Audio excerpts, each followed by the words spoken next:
ধন্যবাদ মাননীয় সদস্য। আমি এখন মাননীয় সদস্য জনাব শরীফ আহমেদ ময়মনসিংহ 2 কে তার বক্তব্য রাখার আহ্বান জানাচ্ছি। আপনার সময় 5 মিনিট।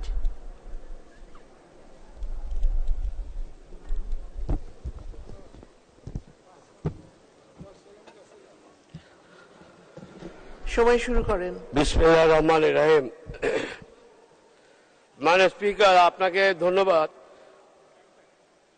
আজকের এই বাজেটের 2024-25 অর্থ বছরের বাজেটের উপর আলোচনার সুযোগ দেওয়ার জন্য আমি সর্বপ্রথমেই সর্বকালের সর্বশ্রেষ্ঠ বাঙালির স্বাধীনতার স্থপতি, বাঙালির রাখাল রাজা বঙ্গবন্ধু শেখ মুজিবুর রহমানের প্রতি শ্রদ্ধা ভরে স্মরণ করি।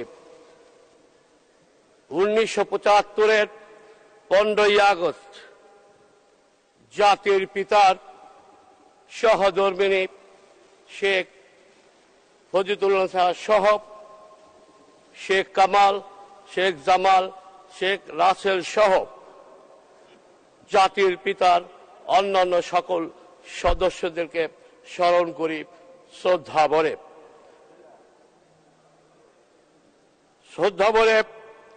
স্মরণ করি। এই জাতীয় মহান সংসদে আমার পিতা ভাষা সৈনিক, মুক্তিযুদ্ধের সংগঠক, 5 বার নির্বাচিত সংসদ সদস্য ছিলেন। আমি তার আত্মার মাগফিরাত কামনা করি। মাননীয় প্রধানমন্ত্রীকে ধন্যবাদ এবং কৃতজ্ঞতা প্রকাশ করে আজকের বাজেটের এই বক্তব্য দেওয়ার সুযোগটুকু হয়েছে। তিনি আমাকে এই সংসদে মনোনয়ন দিয়ে আজকে এই বাজেটের উপর আলোচনা করার সুযোগ পেয়েছি। যদিও সময় কম, স্বল্পতার জন্যই আমি দুটি কথা বলেই আমার বক্তব্য শেষ করব। মাননীয় প্রধানমন্ত্রী জননেত্রী বঙ্গবন্ধুর কন্যা, এই 18 কোটি মানুষের শেষ ভরসার স্থল, যিনি তার দুঃসাহসিক নেতৃত্বে দেশের চলমান উন্নয়নের ধারাবাহিকতা বজায় রাখার লক্ষ্যে মাননীয় অর্থমন্ত্রী বিগত 6 জুন 2024 তারিখ এই মহান সংসদে টেকসই উন্নয়নের পরিক্রমায় স্মার্ট বাংলাদেশ স্বপ্নদ্রষ্টা শিরোনামে 2024-25 অর্থ বছরের জন্য অন্তত সময় উপযোগী 7,97,000 কোটি টাকা বাজেট পেশ করেছেন, যা বিগত বাজেটের চেয়ে 11% বেশি। এই জন্য আমি মাননীয় অর্থমন্ত্রীর প্রতি ধন্যবাদ ও কৃতজ্ঞতা জ্ঞাপন করছি। আজকে এই মহান সংসদে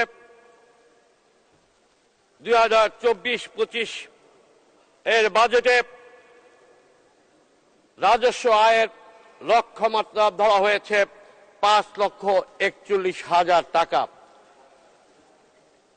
তবে এই রাজস্ব আয়ের ক্ষেত্রে যারা রাজস্ব দেবে সেই পরিধি রাজস্ব আয়ের কর্মকর্তাদের বিশেষ বিবেচনা অগ্রাধিকার ভিত্তিতে রাখার সুপারিশ করছি এবং যে সমস্ত খাতে, স্বাস্থ্য খাতে, শিক্ষা খাতে, কৃষি খাতে, স্থানীয় সরকার খাতে অগ্রাধিকার ভিত্তিতে গুরুত্বপূর্ণ ভূমিকা রাখার জন্য অর্থের বিশেষ ব্যবস্থা রয়েছে।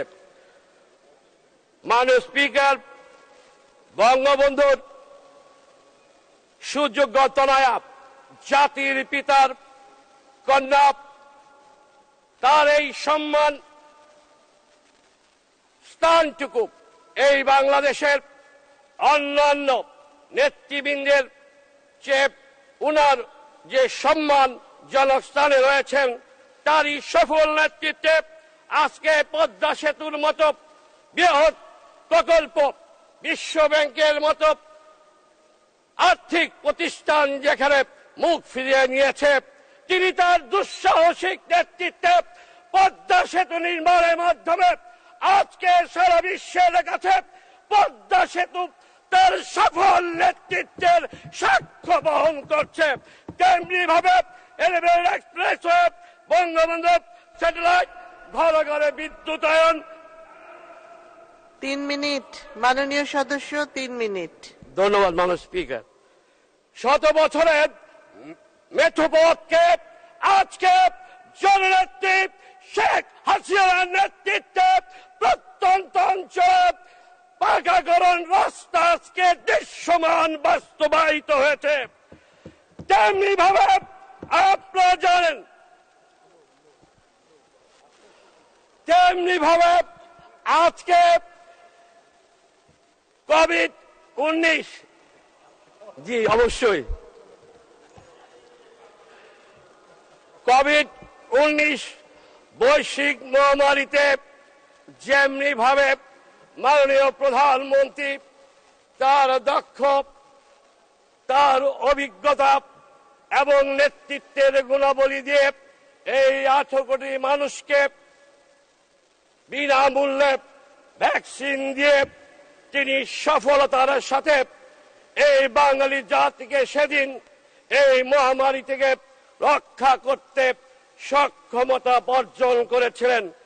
আর এই সমস্ত মেগা প্রকল্প, এই দুরব্যাধি থেকে বাঙালি জাতিকে তিনি যেমনি সফলতার সাথে মোকাবেলা করেছেন, আমরা যারা মুক্তিযুদ্ধের সন্তান, আমরা বিশ্বাস করি, আমরা তার নেতৃত্বের প্রতি শ্রদ্ধা এবং আস্থা রাখি। আজকে যে মুদ্রাস্ফীতি এবং দুর্নীতির কথা উল্লেখ করা হয়েছে, আপনারা যারা বিভিন্নভাবে এই পবিত্র সংসদে এই বক্তব্য উপস্থাপন করেছেন, দুর্নীতির পরপুত্র হল তারেক জিয়া, যিনি ইতিমধ্যেই মানি লন্ডারিং করে সাজাপ্রাপ্ত আসামি হয়ে বিদেশে প্রবাস জীবন যাপন করছে। এমনি ভাবে বিরোধী দলের নেত্রী ম্যাডাম খালেদা জিয়া অসহায় এতিমের টাকা আত্মসাৎ করে সাজাপ্রাপ্ত আসামি হয়েছে। আর সেই আইনের প্রয়োগের জন্যই মাননীয় প্রধানমন্ত্রী বঙ্গবন্ধুর কন্যা আজকে এই আইনের শাসন প্রতিষ্ঠার জন্যই সেই 71-এর মানবতা বিরুদ্ধে সাজাপ্রাপ্ত সাজা দিয়ে আইনের প্রতিষ্ঠা দিয়েছে, বঙ্গবন্ধু হত্যার বিচার রায় কার্যকরণ করেছে। সময় অতি স্বল্পতার কারণে আমি আমার বক্তব্য শেষাংশে, মাননীয় স্পিকার আর 1 মিনিট দিলেই আমার বক্তব্য শেষ হবে। আজকে বিএনপির মতো সংগঠন 71-এর বিরোধিতা করেছে, 71-এর বিরোধিতা করেছে এবং 75-এ 15ই আগস্টের মতো নির্মম বর্বরচিত হত্যাকাণ্ড ঘটিয়েছে এবং 2001 থেকে 2005 পর্যন্ত তারা বাংলা ভাইদের মতো নেতা তৈরি করেছে, সিরিজ বোমা হামলা করেছে, 91-এ 18 জন কৃষককে ন্যায্য সার দাবি আদায়ের জন্য গুলি করে হত্যা করা হয়েছে। কাজেই আসুন মাননীয় প্রধানমন্ত্রীর নেতৃত্বে 2041 সালের মধ্যে স্বাধীনতার পক্ষের সকল সংগঠন, সকল মানসিকতার মানুষ ঐক্যবদ্ধ হয়ে জননেত্রী শেখ হাসিনার নেতৃত্বে, মাননীয় প্রধানমন্ত্রীর নেতৃত্বে 2041 সালের মধ্যে সমৃদ্ধ বাংলাদেশ, স্মার্ট বাংলাদেশ এই আগামী প্রজন্মের কাছে উপহার দিবে, এই দৃঢ় প্রত্যয় ব্যক্ত করে